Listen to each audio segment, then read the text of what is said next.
बिस्मिल्लाहिर्रहमानिर्रहीम। छोटा सा डिस्क्लेमर, ये वीडियो एजुकेशन पर्पसेस के लिए है और इसका कोई क्लेम या ब्लेम नहीं है। तो आज की वीडियो में एक जर्नल वीडियो है ये, और आपने इसको पूरा देखना है।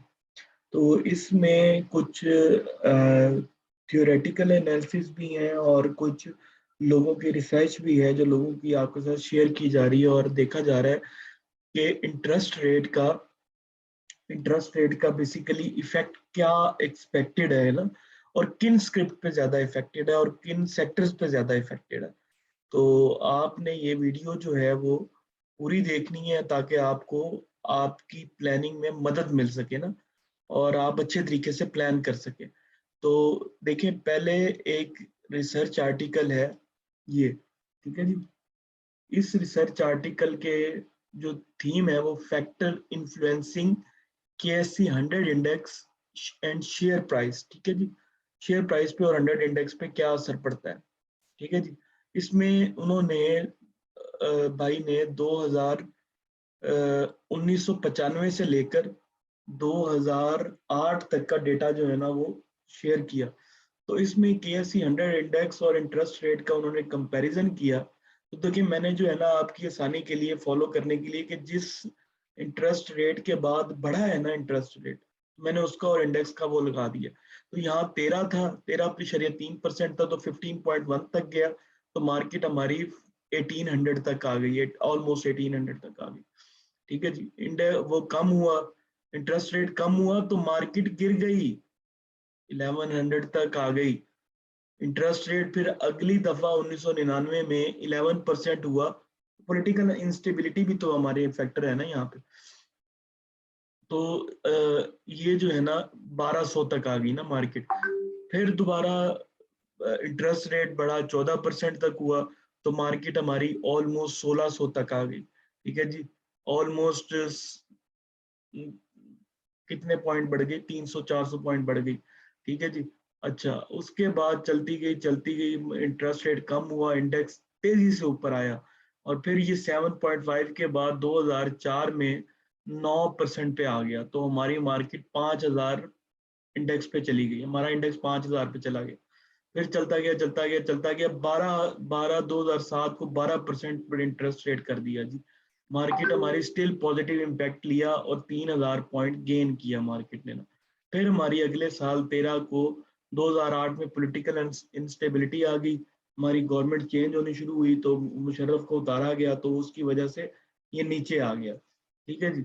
और इसका ओवरऑल इम्पैक्ट देखें तो एक ना क्लूलेस टाइप चीज है ये ना, कि इंटरेस्ट रेट बढ़ने का पूरा मकसद ये नहीं है कि कभी कभी अगर पॉलिटिकल स्टेबिलिटी रहे ना मुल्क के अंदर, तो फिर भी जो है ना वो पॉजिटिव चीज जो है ना वो निकल के आ सकती है। अगर आपकी पॉलिटिकल स्टेबिलिटी ही नहीं है और इंटरेस्ट रेट भी बढ़ रहा है, तो फिर काम बहुत बड़ा खराब है, फिर काम ज्यादा खराब है। उसके बाद एक्सचेंज रेट इन्होंने कहा है कि बहुत ज्यादा हमारे इफेक्ट होते हैं, और ये आगे जाके कंक्लूजन में निकालते हैं ना। कंक्लूजन में देखते हैं इन्होंने क्या कहा है।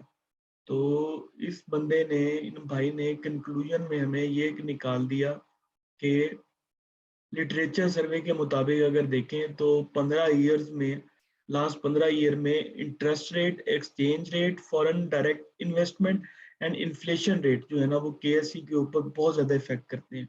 और इन्होंने कहा कि लिटरेचर शो करती है कि exchange rate only effect stock market in long run. Exchange rate long run में इफेक्ट करते हैं, नॉट इन शॉर्ट रन, ठीक है जी। तो डॉलर की बढ़ती हुई जो प्राइस है ना ये लॉन्ग रन में इफेक्ट मारेगी, ठीक है जी। और फॉरेन डायरेक्ट इन्वेस्टमेंट जो है ना वो टोटली पॉलिटिकल कंडीशन पे है, ये मैंने पहले आपको बता दी है। और इंटरेस्ट रेट के ऊपर ये कम डिपेंडेंट है, ठीक है जी। तो पॉलिटिकल अनस्टेबिलिटी भी फैक्टर ज्यादा है। अगर हम तीनों फैक्टर को इंक्लूड कर देना, एक्सचेंज रेट को भी और पॉलिटिकल स्टेबिलिटी को भी और इंटरेस्ट रेट को भी, तो हमारे तीनों इस इंडिकेशन पे पहुंच रहे हैं कि हमारा डॉलर बढ़ रहा है, ठीक है जी। और पॉलिटिकल इंस्टेबिलिटी हमारे मुल्क के अंदर, और इंटरेस्ट रेट तो बढ़ ही रहा है। ठीक है जी। तो तीनों चीजें ये हमारी मार्केट के लिए नेगेटिव है, लेकिन खाली इंटरेस्ट रेट का बढ़ना ज्यादा नेगेटिव नहीं है। ठीक है, अगर पॉलिटिकल स्टेबिलिटी रहती है, स्टेबिलिटी रहती है मुल्क के अंदर, पॉजिटिव न्यूज रहती है, तो फिर शायद मुमकिन है कि मार्केट जो है ना उसका कम इम्पैक्ट ले।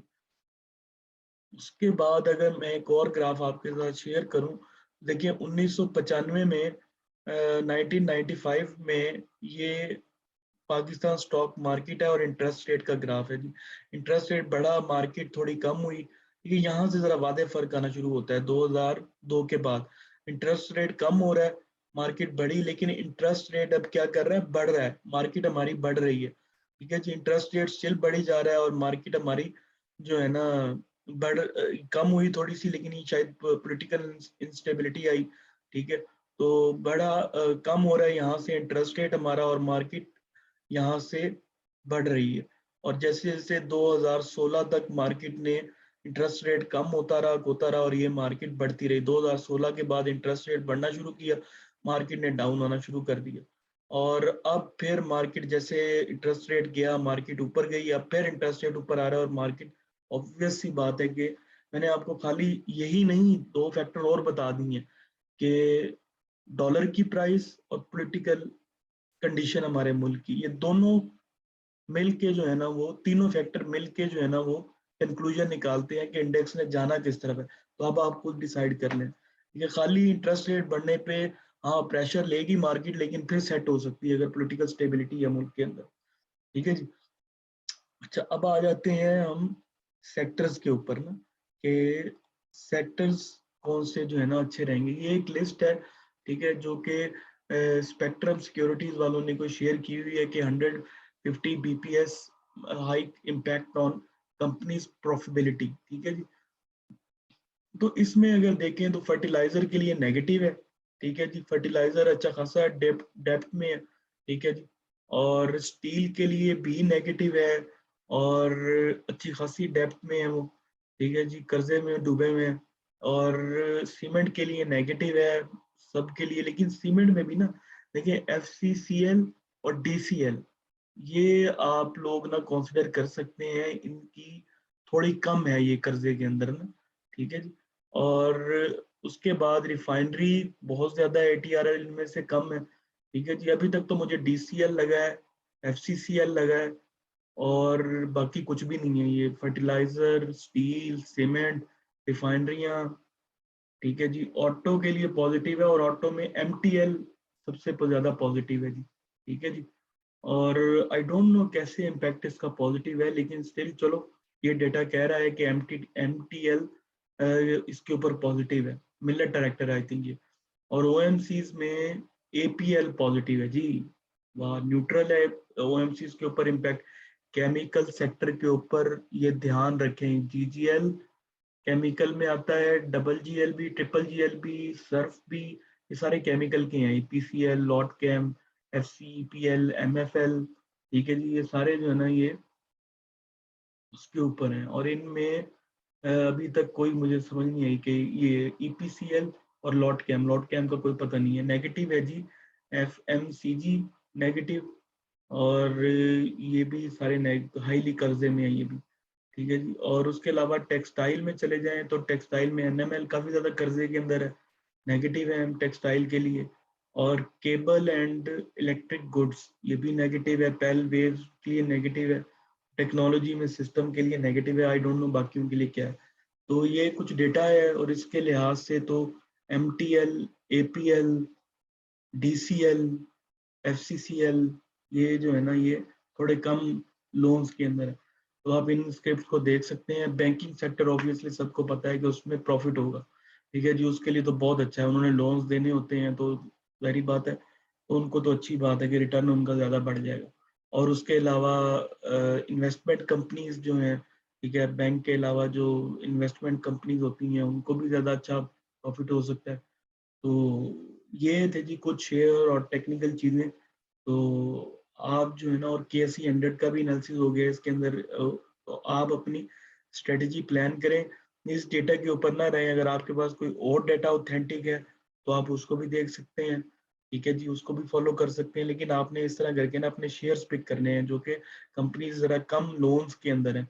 तो कम लोन वालों को कम खतरा है, ज्यादा लोन वालों को ज्यादा खतरा है, क्योंकि लोन रिटर्न करना है भाई बहुत ज्यादा।